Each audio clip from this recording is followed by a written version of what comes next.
Hello everyone, আমি Supriti and welcome back to the channel to a new blog. কেমন আছো তোমরা সবাই? আশা করছি সবাই খুব ভালো আছো এবং সুস্থ আছো, আর আমরাও ভালো আছি। তো চলে এসেছি একটা নতুন ব্লগ নিয়ে আবারও তোমাদের সাথে। লাস্ট ব্লগে তোমরা যেমনটা শুনেছিলে আমার প্রেগনেন্সির নিউজটা, যদি কেউ মিস করে যাও সেই ব্লগটা অবশ্যই ডেসক্রিপশন বক্সে লিংক দেওয়া রয়েছে, তোমরা চেক করে নিতে পারো। তো আজকে মনে হলো একটু নতুন একটা ব্লগ করি, তো কিছু জিনিস তোমাদের সাথে শেয়ার করব। কিছু জিনিস বলতে এই প্রেগনেন্সির সময়ে এখন আমি কিভাবে কি ফুড হ্যাবিট আমার চলছে, কি খাওয়া দাওয়া করছি না করছি, সেই একটা রুটিন মোটামুটি তোমাদের সাথে শেয়ার করতে চলেছি। তো চলো ভিডিওটা শেষ অবধি দেখতে থাকো। আর ভিডিওটা শুরু করার আগে বলে দিই, এখন আমার সেকেন্ড ট্রাইমেস্টার চলছে, 5 মান্থের এন্ডে আছি, জাস্ট আর কিছুদিন পরে 6 মান্থে পড়বো। তো এখন আমি ভিডিওটা বানাচ্ছি, ভিডিওটা তোমরা অনেকটাই দেরিতে দেখছো। তো যাই হোক, তাও মনে হলো তোমাদের সাথে শেয়ার করি। যারা এখন এই জার্নিটা দিয়ে যাচ্ছ, যারা নিউ মমি হতে চলেছো, বা হয়তো যারা প্রেগনেন্ট, তাদের হয়তো কোনো উপকারে আসলেও আসতে পারে এই ভিডিওটা। তো আমি আমার ডেইলি যা রুটিন, এখন যা খাওয়া দাওয়া করছি না করছি, তার একটা ছোট ভিডিও রেডি করছি। তো চলো দেখতে থাকো। আর সত্যি কথা বলতে প্রথম থেকে বলে রাখি, প্রথম কয়েক মাস মানে ফার্স্ট ট্রাইমেস্টারটায় আমি একদম কিছু খেতে পারিনি। প্রথম 3-4 মাস আমার ভীষণ ভমিটিং এর প্রবলেম হতো, যদিও ডক্টর বলেছিলেন যে প্রেগনেন্সিতে এটা খুবই নর্মাল, আর এটা নিয়ে চিন্তার কিছুই কোনো কারণই নেই। আমার ডক্টর বলেছিলেন আমাকে যে প্রেগনেন্সিতে তুমি এরকম হয়তো বমি করছো বলে দুর্বল হয়ে পড়ছো, অনেকটাই দুর্বল হয়ে গেছিলাম একদম, কিন্তু তা হলেও তোমার চিন্তার কিছু নেই, কারণ প্রেগনেন্সিতে বমিটা হচ্ছে এটা খুবই নর্মাল এবং তোমার বাচ্চা ঠিক আছে। তো সেটা নিয়ে একটা নিশ্চিন্তে থাকতাম। কিন্তু বিশ্বাস করবে না, আমি যা খেতাম, সকালবেলা উঠে জলটুকুনি খেলেও সেটাও তুলে ফেলতাম। আর মানে দুপুরবেলা খাওয়ার মধ্যে শুধু সাদা ভাত, মানে সেদ্ধ ভাত, আলু সেদ্ধ ভাত খেতেই বেশি পছন্দ করতাম। তো এরকমই খেয়েছি। প্রথম দিকে তো একদম কিছুই খেতে পারতাম না। প্রথম দিকে আমার এরকম ক্যামেরা ধরে ভিডিও করার মতো কোনো কন্ডিশনও ছিল না। তো আস্তে আস্তে যত দিন এগোচ্ছে কিছু কিছু ভিডিও আমি করছি, কিছু আগের পেন্ডিং রয়েছে সেগুলো এখনো ছাড়ছি। যাই হোক, তোমরা সাথে থাকো, পাশে থাকো এইভাবে। আর চলো ভিডিওটা শুরু করা যাক, তোমরা দেখতে থাকো। মোটামুটি আমি যা খাই না খাই টুকিটাকি তোমাদের সাথে শেয়ার করে নিচ্ছি। চলো দেখতে থাকো ভিডিওটা শেষ অবধি। যদি কিছু ভালো লেগে থাকে তো অবশ্যই like, comment, share and subscribe করতে ভুলবে না। ভিডিওটা শেষ অবধি দেখো। আর যারা এমন আছো, যারা এখন প্রেগনেন্ট অবস্থায় ভিডিওটা দেখছো, তারা অবশ্যই কমেন্টে জানিও। প্রতিদিন রাত্রেবেলা আমি 2টো করে আমন্ড ভিজিয়ে রাখি, যেটা আমি পরের দিন সকালবেলা খালি পেটে খাই। তোমরা অবশ্যই 3-4টে করে খাওয়ার চেষ্টা করো, কারণ দুটোতে কিছুই হয় না। কিন্তু আমি সকালবেলা একদম কিচ্ছু খেতে পছন্দ করি না, তাই আমি কোনো রকমেই দুটোই খাই। তো তারপরে খাই আমি একটা প্রোটিন পাউডার, সেটা হচ্ছে প্রোহেন্স মম।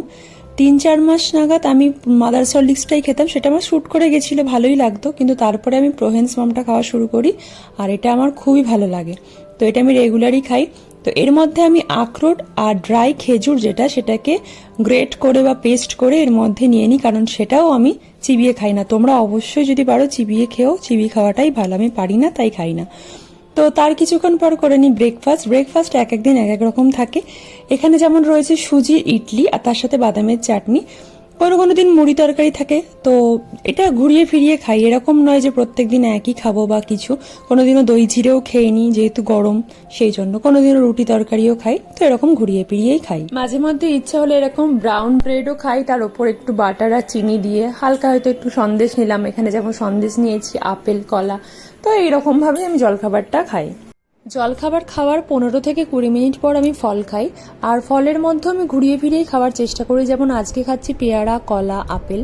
পেয়ারাটা আমি একটু বেশি খেতে পছন্দ করি, পেয়ারাটা, আর হচ্ছে মুসম্বি লেবু। তো মুসম্বি লেবুও কোনোদিনও খাই, কোনোদিনও ডাবের জল খাই, এরকম মোটামুটি ঘুরিয়ে ফিরিয়ে খাই। বেদানা খাই কোনো দিন। তো এইরকমই খাই। তো তারপর স্নান টান করে নিয়ে বেশ কিছুক্ষণ পর কোনোদিনও লস্যি খাই, কোনোদিনও ওআরএস খাই, বা হেলথ ড্রিঙ্কসও বলতে পারো তোমরা এটাকে। লস্যিটা খুব একটা বেশি খাই না, মোটামুটি খাই, কিন্তু ভালোবাসি লস্যি খেতে। আর ওই ওআরএসটা কিন্তু মাঝে মধ্যেই। তারপর চলে আসি লাঞ্চে আমার কুলেখাড়ার এইরকম 1 বাটি রস প্রতিদিনই থাকে, কারণ ডাক্তার আমাকে কুলেখাড়ার রসটা নিয়মিত খেতে বলেছিল, আমার যেহেতু হিমোগ্লোবিনটা একটু কম ছিল সেই কারণে। তারপরে আছে হচ্ছে ডালটাও রেগুলার থাকে। এটা হচ্ছে টক ডাল, যেহেতু এখন গরম সেই জন্য আম ডাল। আর শশাটাও আমি আগেও খেতাম রেগুলার, এখনো খাই। আর তার সাথে রাঙা আলু ভাজা ভাত, আর এখানে রয়েছে ট্যাংরা মাছ আলু দিয়ে পাতলা করে ঝোল, এটা আমার ভীষণ প্রিয়। আর তার সাথে হচ্ছে আমের চাটনি। তো দুপুরের খাবারটা অনেক সময় চেঞ্জ হয়, এক একদিন এক এক রকম। মাছের জায়গায় ডিম সেদ্ধ থাকে, আমি ডিমের তরকারি খেতে পছন্দ করি না, মানে গন্ধ লাগে। চিকেনের স্টু খাই, কারণ চিকেন কষা বা হচ্ছে চিকেনের ঝোল যেটা আমার একদম ভালো লাগে না, গন্ধ লাগে। বড় কোনো মাছ যেমন রুই কাতলা, মানে এরকম বড় কোনো মাছের ঝোলও ভালো লাগে না আমার। এরকম পাবদা বাটা, ছোট বাটা, তারপরে হচ্ছে ট্যাংরা, এরকম তোমরা যেমন দেখছো পুঁটি, এইসব মাছগুলো কিন্তু খেতে এই সময় বেশি ভালো লাগছিল। তো সেটাই আর কি। তো আমি এরকম ঘুরিয়ে ফিরিয়ে খাই। এবার চলে আসি সন্ধেবেলা। সন্ধেবেলা আমার এরকম 1 কাপ দুধ চা আর তার সাথে টোস্ট বিস্কুট থাকা মাস্ট, কারণ আমি দুধ চা খেতে ভীষণই পছন্দ করি। ইভেন আমি চা জিনিসটাই ভীষণ ভালোবাসি, আর তাই আমি মানে দিনে একবার এই বিকেলবেলাটা চা না হলে ঠিক আমার ভালো লাগে না। তোমরা হয়তো ভাবতে পারো দুধ চা কেন, কারণ দুধ চাতে তো অ্যাসিডিটি হতে পারে। হ্যাঁ, হতেই পারে। আর সত্যি কথা বলতে আমার প্রেগনেন্সির আগে থেকেও আমার সকালবেলা লিকার চা 1 কাপ আর বিকেলবেলা দুধ চা, এটা আমার মাস্ট ছিল। কিন্তু বিশ্বাস করবে না, আমি যখন প্রেগনেন্সির কথা জানতে পারি তারপর থেকে আমি 4 মাস বিকেলবেলা এরকম লিকার চা আর হচ্ছে তোমার শুকনো মুড়ি এরকম খেতাম। কিন্তু আমি জানি না কেন লিকার চাটা আমি কিছুতেই খেতে পারতাম না, আমার বমি তো হয়েই যেত, আর তার সাথে মুখ একদম টক হয়ে যেত। লিকার চাটা মুখে ভালোই লাগতো না।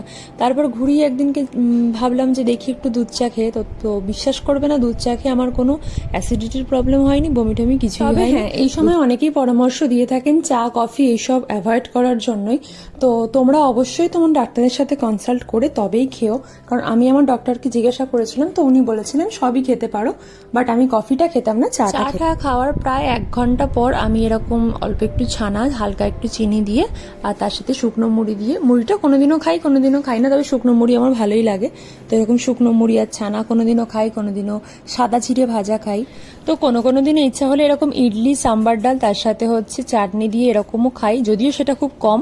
বাইরের খাবার খুব একটা আমি খাই না, একমাত্র ফুচকাটা ছাড়া। ফুচকা খেতে আমার ভীষণই ভালো লাগে, ইচ্ছাও করে, তো সেটা আমি মাঝে মধ্যে খাই, রোজ নয়। আর তার সাথে কোনো দিন সন্ধ্যেবেলা আমি এইটাও খাই, এটা হচ্ছে একটা ডিম পরোটা, যেটা রেসিপি আমার অবশ্যই চ্যানেলে দেওয়া আছে, ডেসক্রিপশনে লিঙ্কও দেওয়া আছে, তোমরা চাইলে চেক করতে পারো। বেশিরভাগ এটা আমি জলখাবারে খাই, আর এটা একদমই হোমমেড। আর কোনো দিন ইচ্ছা হলো আমি কিন্তু সন্ধ্যেবেলা এরকম পাঁপড় ভাজাও খাই। এবার চলে আসি একদম দিনের শেষে, মানে ডিনারে আমি এরকম অল্প একটু ভাত, তার সাথে কোনোদিনও ডাল থাকলে ডাল সবজি বা ডাল ভাজি দিয়েই আমার হয়ে যায়। আর যেদিনকে মাছ থাকে এরকম মাছের ঝোল বা যে কোনো একটা কিছু তরকারি থাকলেই আমার কমপ্লিট খাওয়া দাওয়া। তো এই ছিল মোটামুটি আমার প্রেগনেন্সির সময়ের ফুড হ্যাবিট। তো যদি ভিডিওটা ভালো লাগে তো অবশ্যই লাইক কমেন্ট শেয়ার অ্যান্ড চ্যানেলটা সাবস্ক্রাইব করতে ভুলো না। তো কথা হচ্ছে পরের ব্লগে, ততক্ষণ সবাই ভালো থেকো, সুস্থ থেকো, সাবধানে থেকো।